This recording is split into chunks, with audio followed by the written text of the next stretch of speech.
이제 5명 중에 1명이 노인인 시대가 이미 왔습니다.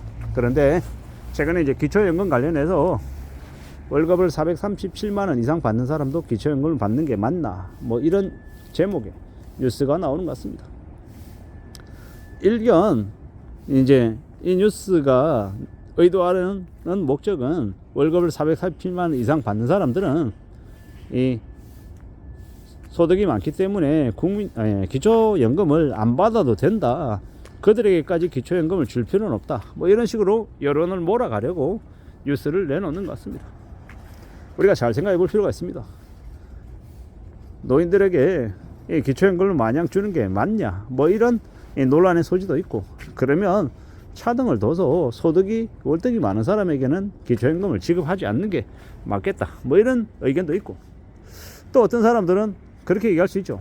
아니, 내가 노력해서 내가 땀 흘려 가지고 437만원 이상 400만원 500만원 버는 건데, 그렇다고 해서 나에게 기초연금을 안 주는 건 불공평하다. 소득이 적은 사람들은 그들이 노력하지 않아서 소득이 적은 것이고, 기초연금은 어느 일정한 나이가 되면 다 받는 것이기 때문에 받아야 된다, 이렇게 주장하는 사람들도 분명히 있을 겁니다. 그리고 어느 누구도 부인할 수 없는 사실은 국가의 재정이 예전만 못하다라는 겁니다. 이것저것 세금으로 다 이렇게 할 수 있으면 좋겠으나 그러기 어려울 것 같다라는 생각이 많이 듭니다. 어쩌면 기초연금을 지급하는 게 앞으로 향후 나중에는 어려울 수도 있겠구나라는 생각도 드는 거죠. 절대로 기초연금을 주지 말자는 의견은 아닙니다. 나이 드신 저의 모친, 80대가 넘어가신 저희 모친은 기초연금을 준다라고 하면 뭐라고 생각하냐면 그 돈을 받아도 될지 모르겠다 라고 대략 걱정부터 하십니다. 왜 걱정하냐, 왜 그러냐라고 물으면, 아니 요새 젊은 친구들도 취직을 못해서 힘들어하고 일자리가 없어서 돈을 못 벌어서 난리인데 내가 그 돈을 받아서 어떻게 마음 편하게 쓰겠냐, 뭐 이런 얘기를 하십니다. 사람마다 각각 생각이 다르다라는 겁니다. 그리고 또 그렇게 말씀하시는 또 모친이 또 어떤 때는 불공평하게 뭐 다른 지역에서는 뭡니까 저 갑자기 이름이 생각이 안 나는데 그 10만원씩 주는 게 있대요. 저 파주에서도 10만원 줬대요. 근데 왜 우리는 안 주냐고 또 거기에 대해서는 또 불같이 화를 내십니다. 그런 거 보면 참 이게 뭐지, 정확하게 딱 사람의 마음이 고정되어 있는 것도 아니고 누구의 얘기는 맞고 누구의 얘기는 틀리고 이런 게 아닌 것 같다라는 생각이 들더라고요. 기초연금 관련해서 437만원 이상 버는 사람들도 기초연금을 받는다, 이런 뉴스의 제목이 아마 그들이 의도하는 바는 소득이 많은 사람에게는 기초연금 주지 말자, 이런 쪽으로 여론을 몰아가려 하는 것 같습니다. 제가 그렇게 추정하는 거죠. 그런 뉴스 제목이 달리는 걸 보고 말입니다.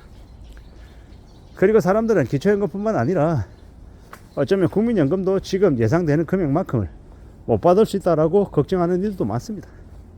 왜 내 돈을 나라 니네들이 가져가냐, 나중에 안 줄지도 모르는데, 이렇게 생각하는 사람들도 있고요.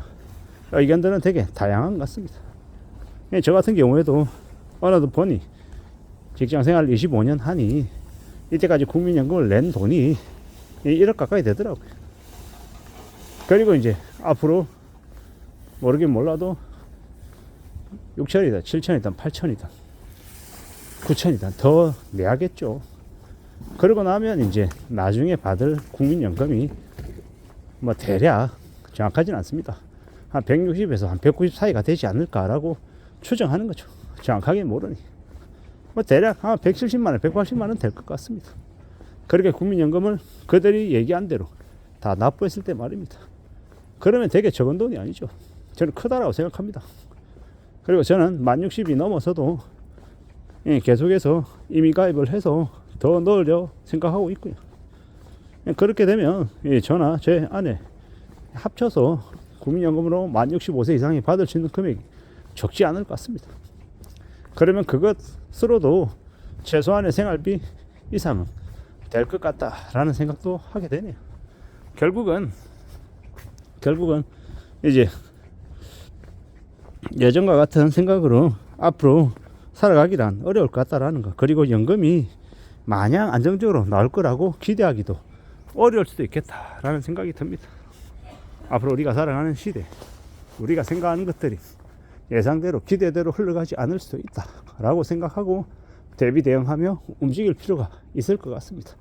그런 말씀을 좀 드리고 싶었습니다.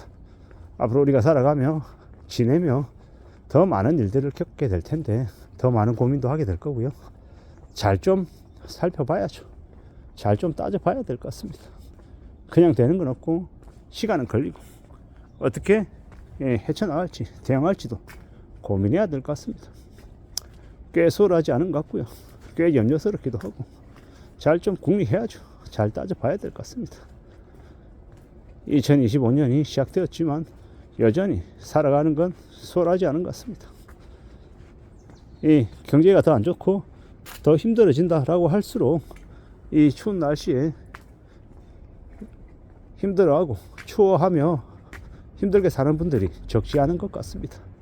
그런 분들에게 관심을 가지고 우리가 조그만한 이 마음이라도 보태줄 수 있는 그런 사람들이 되어야 할 텐데 지금은 워낙 먹고 사는 게 힘들다, 경제가 안 좋다, 사는 게 빡세다 이런 얘기들을 많이 하니까 점점 고립이 되고 위축이 되고 다른 사람을 돌아볼 여유조차 없는 것 같습니다.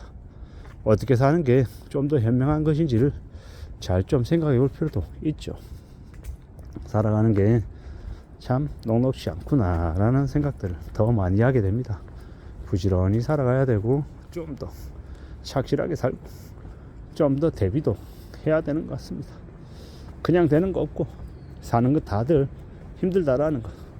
언론에서 기초연금 관련해서 기사를 흘리는 거 보면 기초연금 관련해서도 아마 지급하는 대상을 좀 더 조정을 해서 연금 지급의 대상이 되는 사람들을 줄이려고 하는 의도가 있는 것 같다 라는 의심도 해봅니다.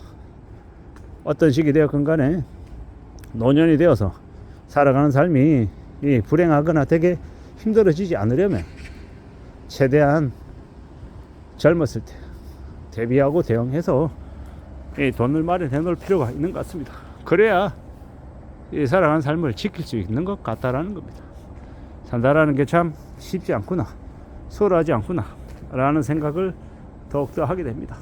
어떻게 살아야 될지, 어떤 삶의 자세를 갖춰야 될지 많은 것들을 우리가 고민하게 된다라는 겁니다. 결국 2025년 우리가 안전하게 살아가고 삶을 또 지켜내기 위해서는 무던히 부지런히 땀 흘리며 성실하게 살아가야 된다라는 것, 그거 말고는 특별한 해법이 없다라는 말씀을 드리면서 오늘 하루도 무사히 안전하게 잘 지내시기를 진심으로 바랍니다. 감사합니다.